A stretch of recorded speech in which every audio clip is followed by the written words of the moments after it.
Soyez les bienvenus au nom du Dieu 3 fois saint. Les bontés de l'Éternel ne sont pas épuisées, ses compassions ne sont pas à leur terme. Elles se renouvellent chaque matin. Les 22 et 23e versets du 3e chapitre du livre des Lamentations. Alors pourquoi commencer par ce verset? Parce que c'est ce que constamment j'oublie. Et peut-être plus fortement dans ces temps-ci, en ces temps-ci. Et parce que je suis sûr que cet oubli n'est pas seulement le mien. Je suis sûr que comme moi, de temps en temps, ça vous arrive, peut-être même régulièrement, peut-être même en ce moment, d'oublier aussi combien Dieu est bon. Et ça se comprend, parce que le verre à moitié vide est toujours plus visible que le verre rempli aux 3/4. Parce que quand ça fait mal, ça fait mal. Et le reste, autour de la douleur, n'est que blabla.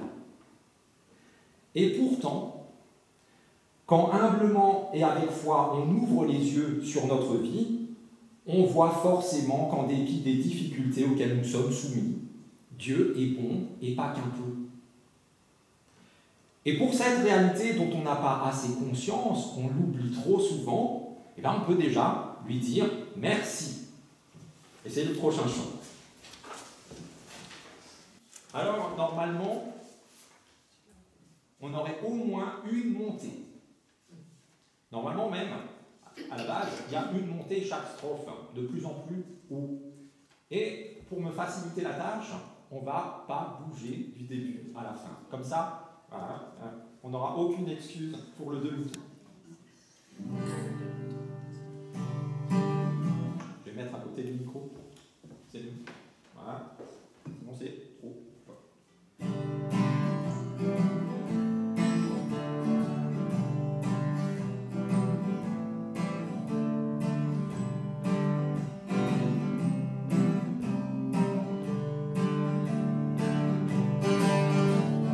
Danke für diesen guten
avec les mots du psalmiste au psaume 13, et pour ce faire, nous le levons.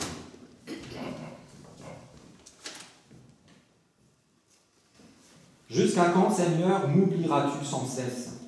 Jusqu'à quand te détourneras-tu de moi? Jusqu'à quand aurai-je des soucis et chaque jour le chagrin au cœur? Jusqu'à quand mon ennemi s'élèvera-t-il contre moi? Regarde, réponds-moi, Seigneur mon Dieu. Fais briller les yeux, afin que je ne m'endorme pas dans la mort. Afin que mon ennemi ne dise pas, je l'ai emporté sur lui.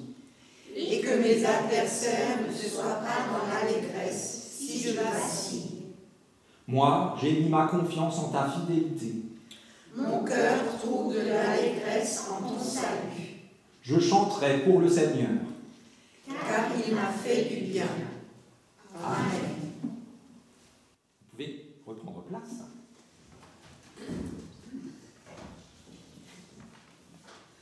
Et le prochain chant, on le chante 3 fois. Comme ça, la prochaine fois, on le connaît. Je vais encore me mettre à côté.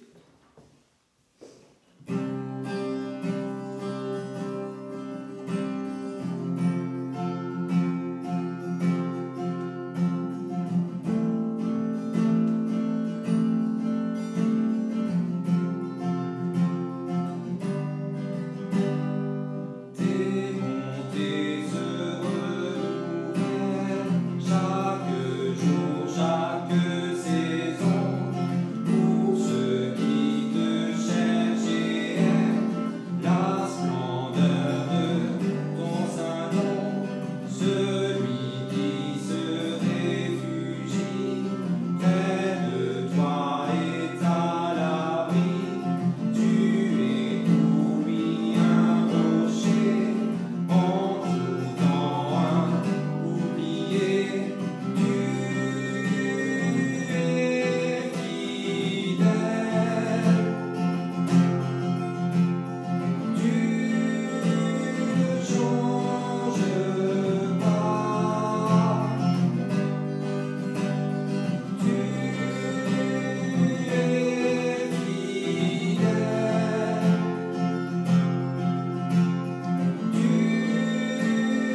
La première lecture est tirée de l'évangile de Matthieu au chapitre 14.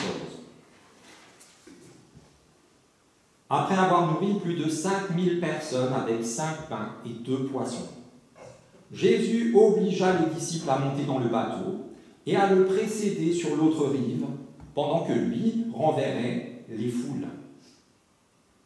Après avoir renvoyé les foules, Jésus monta sur la montagne pour prier à l'écart. Le soir venu, il était encore là, seul. Le bateau, quant à lui, était déjà au milieu du lac, malmené par les vagues, car le vent était contraire. À la 4e veille de la nuit, Jésus vint vers eux en marchant sur l'eau. Quand les disciples le virent marcher sur l'eau, ils furent terrifiés et dirent « C'est un fantôme !» Et dans leur crainte, ils poussèrent des cris. Jésus leur dit aussitôt « Courage, c'est moi, n'ayez pas peur. » Pierre lui répondit « Seigneur, si c'est toi, ordonne-moi de venir vers toi sur les eaux. » « Viens, dit Jésus. Pierre descendit du bateau, marcha sur l'eau et vint vers Jésus. Mais en voyant que le vent était fort, Pierre eut peur. Et comme il commençait à couler, il s'écria « Seigneur, sauve-moi !» Aussitôt Jésus tendit la main, le saisit et lui dit « Homme de peu de foi, pourquoi as-tu douté ?» Ensemble, ils montèrent dans le bateau et le vent tomba. Ceux qui étaient dans le bateau se prosternèrent devant lui et dirent « Tu es vraiment le Fils de Dieu. »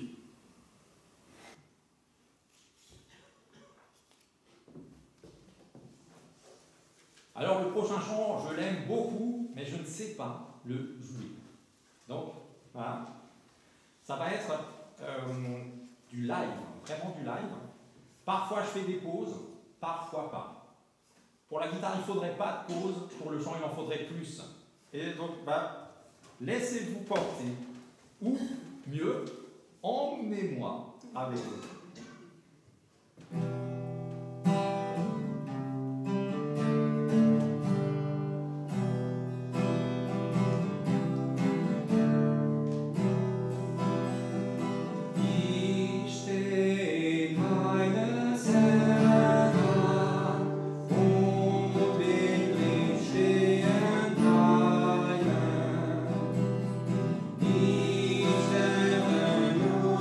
Sterren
Ça allait. Oui. Ah. Ça allait. Seigneur, d'où surgissent-elles, ces brumes qui entortillent le déroulement de nos jours, de leur couverture de grisaille? D'où surgissent-elles, ces vagues qui déferlent sur la barque de notre vie, comme d'implacables rouleaux compresseurs? D'où surgissent-elles, ces écumes qui enlisent nos espoirs et nos joies dans des marécages sombres et froids? Seigneur, comment progresser alors que le sens même du but à atteindre se dilue et nous échappe? Ne reste alors en nous que les questions entassant les inquiétudes. Pourquoi aimer si aucune certitude ne m'est donnée? Pourquoi promettre s'il m'est impossible de tenir parole? Pourquoi prier si la réponse reste au ciel? Pourquoi adorer si tu demeures imperceptible à mes sens? Pourquoi la souffrance si elle ne fait que casser sans que jamais rien ne me répare? Pourquoi l'horizon si ta lumière jamais ne l'éclaire? Seigneur, tiens-nous solidement dans le creux de ta main, afin que sans égarement, mais en pleine confiance, nous traversions les temps de brume, les mers déchaînées et les marasmes nauséabonds, qui régulièrement et sans prévenir se saisissent de nous tout entiers. Seigneur, attire-nous à toi. Amen.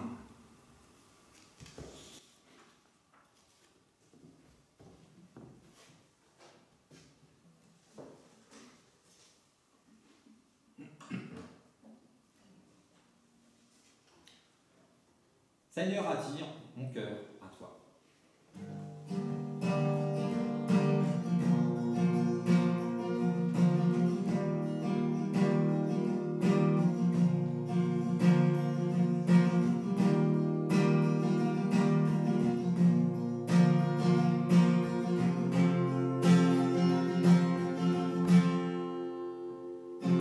Seigneur, attire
La deuxième lecture est tirée de l'évangile de Marc, au chapitre 5, où nous entendons ceci.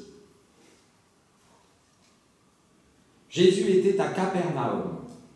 Vint un des chefs de la synagogue, nommé Jairus, qui, l'ayant aperçu, se jeta à ses pieds et lui adressa cette instante prière. « Ma petite fille est à l'extrémité. Viens, impose-lui les mains, afin qu'elle soit sauvée, qu'elle vive. » Jésus s'en alla avec lui. Et voici qu'une grande foule le suivait et le pressait de toutes parts. Or, il y avait là une femme atteinte d'une perte de sang depuis 12 ans. Cette femme avait beaucoup souffert entre les mains de plusieurs médecins. Elle avait dépensé tout ce qu'elle possédait et elle n'avait éprouvé aucun soulagement, mais était même allée plutôt en empirant. Ayant entendu parler de Jésus, elle vint, dissimulée dans la foule, et par derrière, elle toucha le vêtement de Jésus. Car elle se disait, si je puis seulement toucher ses vêtements, je serai guérie. Au même instant, la perte de sang s'arrêta. Et elle sentit dans son corps qu'elle était guérie de son mal. Jésus connut aussitôt en lui-même qu'une force était sortie de lui. Et se retournant au milieu de la foule, il dit, « Qui a touché mes vêtements ?» Ses disciples lui dirent, « Tu vois la foule qui te presse et tu demandes qui t'a touché. » Jésus lui regardait autour de lui pour voir celle qui avait fait cela. La femme, effrayée et tremblante, sachant ce qui s'était passé en elle, vint se jeter à ses pieds et lui dit toute la vérité. Mais Jésus lui dit, « Ma fille, ta foi t'a sauvée. Va en paix et sois guérie de ton mal. » Comme il parlait encore, survinrent de chez le chef de la synagogue des gens qui dirent, « Ta fille est morte. N'importune pas davantage le maître. » Mais Jésus, sans tenir compte de ces paroles, dit au chef de la synagogue, « Ne crains pas, crois seulement. » Et il ne permit à personne de l'accompagner, si ce n'est à Pierre, à Jacques et à Jean. Ils arrivèrent à la maison du chef de la synagogue, où Jésus vit une foule bruyante et des gens qui pleuraient et poussaient de grands cris. Alors il entra et leur dit, « Pourquoi faites-vous du bruit? Pourquoi pleurez-vous? L'enfant n'est pas morte, elle dort. » Et eux, ils se moquèrent de lui. Alors ayant fait sortir tout le monde, il prit avec lui le père et la mère de l'enfant et ceux qui l'avaient accompagné. Et il entra là où était l'enfant. Il la saisit par la main et lui dit, « Talitha koum », ce qui signifie « jeune fille, je te le dis, lève-toi ». Aussitôt la jeune fille se leva et se mit à marcher, car elle avait 12 ans. Et tous furent dans un grand étonnement.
Je connais, moi, les plans que je prépare à votre intention, déclare le Seigneur.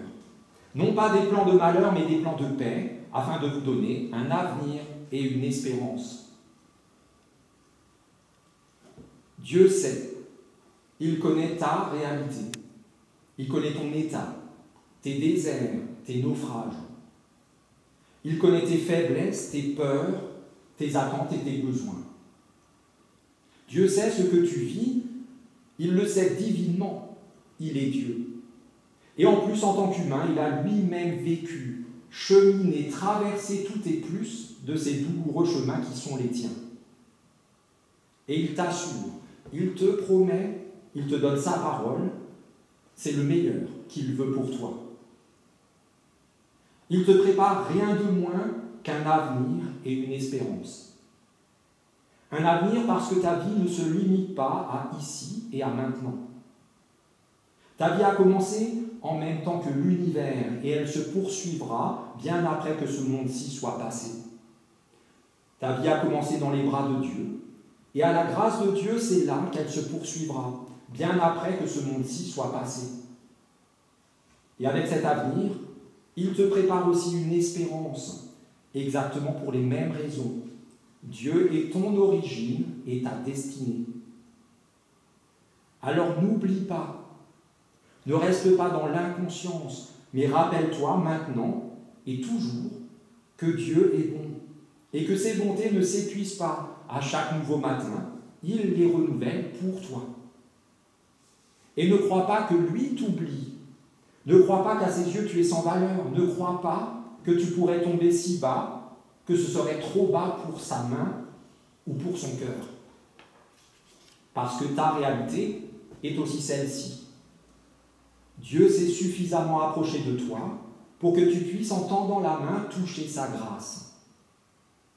Et si tu ne peux pas toi-même tendre la main, il s'est suffisamment approché de toi pour lui-même saisir ta main et te dire « Mon enfant, relève-toi, ressuscite, reviens à la vie. » Et même s'il te semble effrayant, fantomatique ou trop loin pour agir, il s'est suffisamment approché de toi pour te retirer des grandes eaux et te replacer dans la barque de ta vie. Oui, Dieu t'aime d'un amour parfait et intarissable, si bien qu'il te donne le meilleur de lui-même, sa présence à tes côtés en tout temps. Dieu t'aime si fort qu'il te donne le meilleur de lui-même, la consolation, la guérison, le salut. La vie ne te fait pas de cadeaux, même si elle le faisait. Ce qu'elle a à t'offrir, aussi bon que ce soit, ne saurait combler ton cœur. Tu traînes une maladie, une tristesse, une autre difficulté depuis 12 ans ou depuis bien plus longtemps encore. Aujourd'hui, en cet instant, Dieu passe tout près de toi à portée de ta main. Touche-le et saisis sa grâce. Aujourd'hui, en cet instant, Dieu entre dans ta chambre. Il te saisit la main et par la puissance de son esprit, il te remet debout, il te rend à la vie.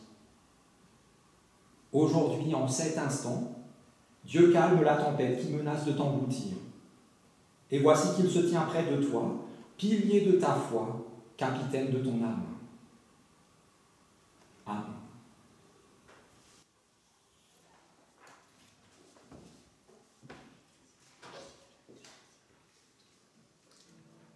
Alors le prochain chant, je l'aime beaucoup, mais je ne sais pas le jouer. Ça vous étonne? Encore un chant allemand. Bizarre, hein? Donc on va faire ce qu'on peut. Bon. Vous connaissez? Non? On l'a régulièrement en interlude, alors juste, mais à Nouvel An, en ce moment, on le prend vers Nouvel An. C'est un chant pour la nouvelle année. Voilà. Des paroles de Dietrich Bonhoeffer. Donc, pasteur allemand du début du siècle dernier, plutôt, du début du siècle dernier, qui a été incarcéré par les nazis pour avoir participé, a priori, à un attentat contre leur chef, et qui a été exécuté quelques jours, quelques semaines, pas un mois avant la libération. Voilà, donc juste quelques jours plus tard, il aurait pu être encore en vie, et non.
De mieux en mieux. Nous prions les uns avec et pour les autres, et pour ce faire, nous nous levons.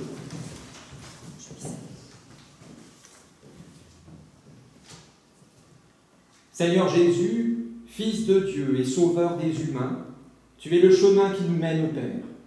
Tu es la vérité qui nous libère, tu es la vie qui nous régénère. C'est à toi que s'adresse notre prière.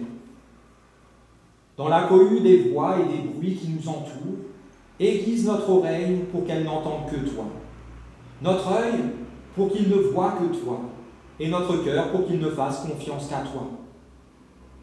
À chaque nouveau matin, donne-nous de voir combien tu es bon, même et surtout au cœur de nos difficultés et de nos épreuves. Donne-nous d'avoir conscience de ta promesse, selon laquelle tu veux pour nous le meilleur, et d'être pleinement reconnaissant à chaque fois que notre main touche ta grâce, et lorsque c'est ta main qui saisit la nôtre, pour nous ramener à la vie. Seigneur, nous te prions pour notre communauté, comme aussi pour l'ensemble de ton Église. Sois présent au milieu de nous, pour faire de nous des témoins véridiques de ton amour, en parole et en acte. Nous te prions pour tous ceux qui, au près comme au loin, souffrent, pour tous ceux qui ont peur pour leur vie, tous ceux qu'un danger guette, pour tous ceux qui gisent déjà à terre, au bord du chemin, ignorés par la plupart des autres. Suscite parmi nous des bons samaritains qui leur viennent en aide, comme tu es toi-même notre secours. Nous te prions pour notre monde, dont l'avenir est incertain. Rappelle à l'ordre ceux qui profèrent la haine et la destruction. Encourage et soutiens tous ceux qui s'efforcent de faire triompher la paix, la fraternité et l'amour par-delà toute frontière. Toi qui as enseigné et vécu l'amour jusqu'au bout, donne-nous de marcher dans tes pas, envers et contre tous ceux qui voudraient nous en empêcher, de façon à ce que nous soyons dignes des paroles que tu nous as toi-même apprises et que nous faisons monter à toi maintenant. Notre Père, qui es aux cieux, que ton nom soit sanctifié, que ton règne vienne, que ta volonté soit faite sur la terre comme au ciel. Donne-nous aujourd'hui notre pain de ce jour.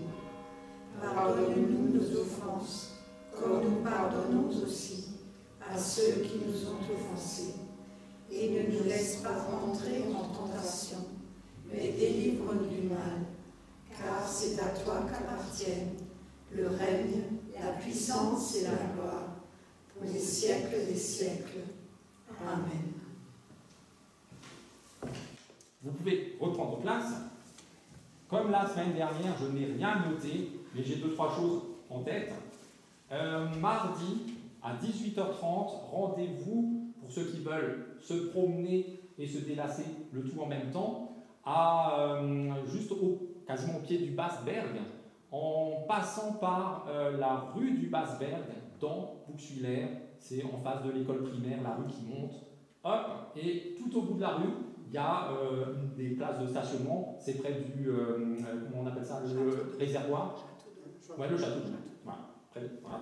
Et voilà, et donc on va de nouveau. Normalement, j'ai vu météo impeccable. Donc ça sera très bien. Dimanche prochain, quel culte quelque part? Chez nous. Au Aubert-sous-Var, 10h. Voilà. Avec le retour de l'organiste. J'espère qu'il revient. Il revient? Vous avez eu des nouvelles? Il est peut-être tellement bien là-bas qu'il n'a pas envie de revenir. Et maintenant, je ne sais plus, la marche flambée, c'est le 21. Quelque chose comme ça, un 21 septembre. Oui. À Air comme la précédente. Et les nouveaux messagers sont arrivés. Je vais encore joindre le fichier, là, la feuille pour la marche flambée. Et comme ça, mardi, pour ceux qui marchent, je vous donne ça. Et sinon, un autre moment pour les autres. Voilà. Et après, je sais pas. Le prochain chant, normalement, il n'y a pas de souci. Celui-là est très connu.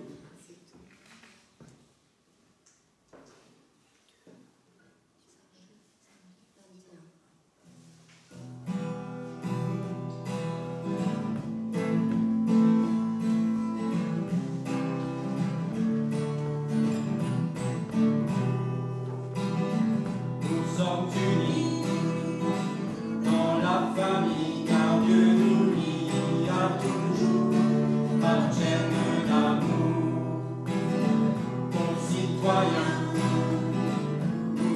les siens, car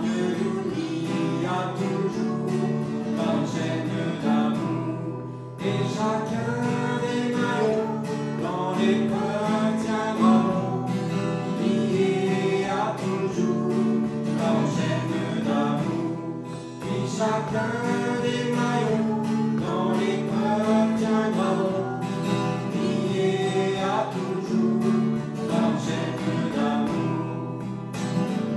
nous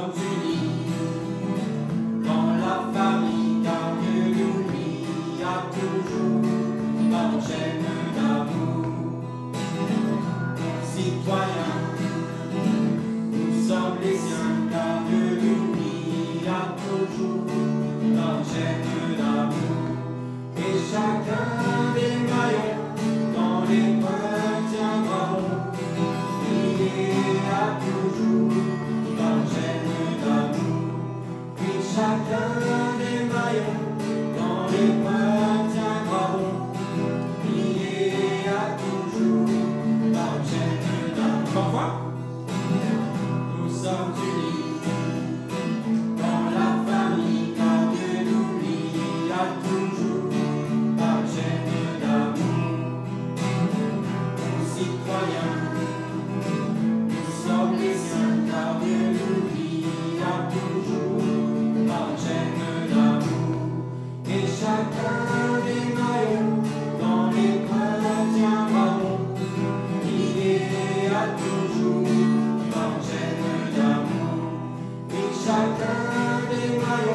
Comme la semaine dernière, le postlude est un chant. Pour ceux qui ont encore le temps et envie de chanter, après la bénédiction, on reprend place et on chante. Et pour ceux qui veulent déjà y aller, ce sera après la bénédiction.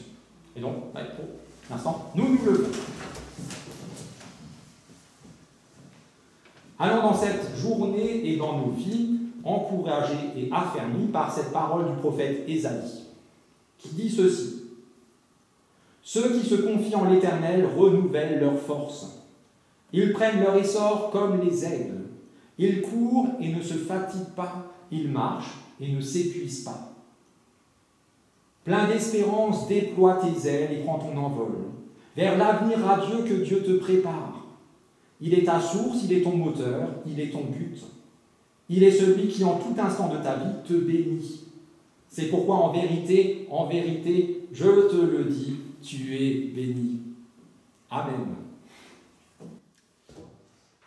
Voilà, donc, Postlude, pour ceux qui veulent encore chanter, Herr, wir beten, komm und segne uns.